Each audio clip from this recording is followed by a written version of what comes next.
Now we come to the chapter 2 of Vidya Vahini. Let's begin by chanting the name of Swami. Om Sai Ram.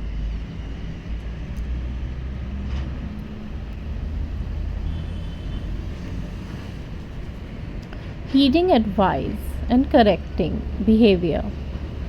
Food on the plate, when not consumed by us or given to a hungry person but kept unused, becomes foul. So too, when our faults and findings are not corrected either by our own efforts or by heeding the advice of sympathetic souls who have succeeded in the cleansing process, imagine what the fate of our lives will be, like the plate of boiled lentils kept for too long. Life will stink. A father once praised his son's accomplishments and said in conclusion, he has only two little faults. First, he doesn't know what his faults are, and second, he will not listen if other points them out to him. This happened in the past, but today, not one son, but each and every one is in the same predicament. It has become quite natural for every father to complain thus. Is this the value of the spiritual learning they claim to have? Children are by nature very good. The fault lies in the system that confers education on them. Of course, this fact is known to all, but everyone shrinks from the task of reforming it. This is the major weakness. It is easy to advise in a million ways, but not even one thing is practiced.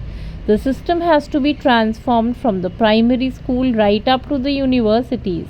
This is declared and announced in newspapers, but no one can seem who transform it even points out specifically when charges are to be effected and how. No one highlights the defect of the system. People don't recognize the truth that spiritual, moral, and behavioral values are the very crown of human achievement. When not in office, people write articles and essays on education or indulge in parrot talks from platforms. When the same people achieve positions of authority, they legislate measures quite contrary to what they proclaimed earlier. Of course, speeches from platforms are good, but their practice is paralyzed. Until this illness of speech without practice is cured, education and real scholarship cannot manifest its worth. The magnet can draw iron itself, but it can't attract pieces of iron covered with dust and rust. The dust and rust on the pieces of iron have to be washed away so that the magnet can attract.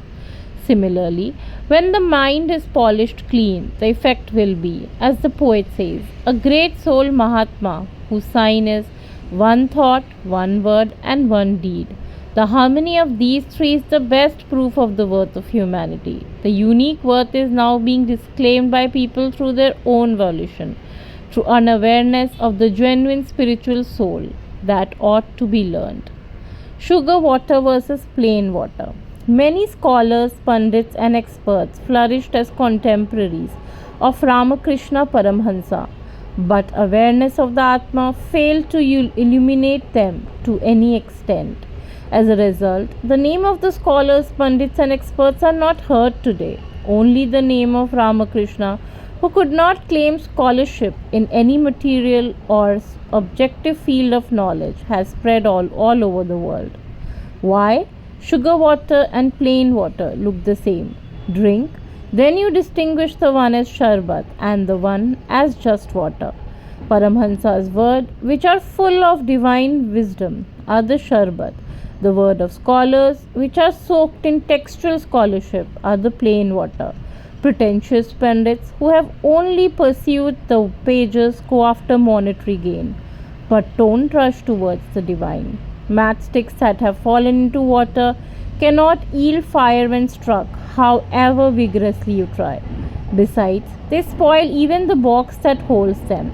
So too, heart soaks in worldly desires and designs may pour out parrot exhortations, but they can have at best only listeners. not practitioners. The listeners might receive advice, but they would not accept it or act accordingly. Real and apparent knowledge. Every event in the world has a special cause that brought it about, namely knowledge. Of course, without things to be known, there can be no knowledge. Knowledge itself is of two kinds, inner and outer, direct and indirect, real and apparent. Outer knowledge is gained through the ear and other senses and through the words of others. Inner knowledge, the true knowledge, knows no plurality. It analyzes and understands the attractions and objects that haunt the mind. It purifies the mind and widens the vision of the heart. With this, we end part 2, chapter 2 of Vidya Vahini. We will be going to the next chapter in the next episode. Om Sai.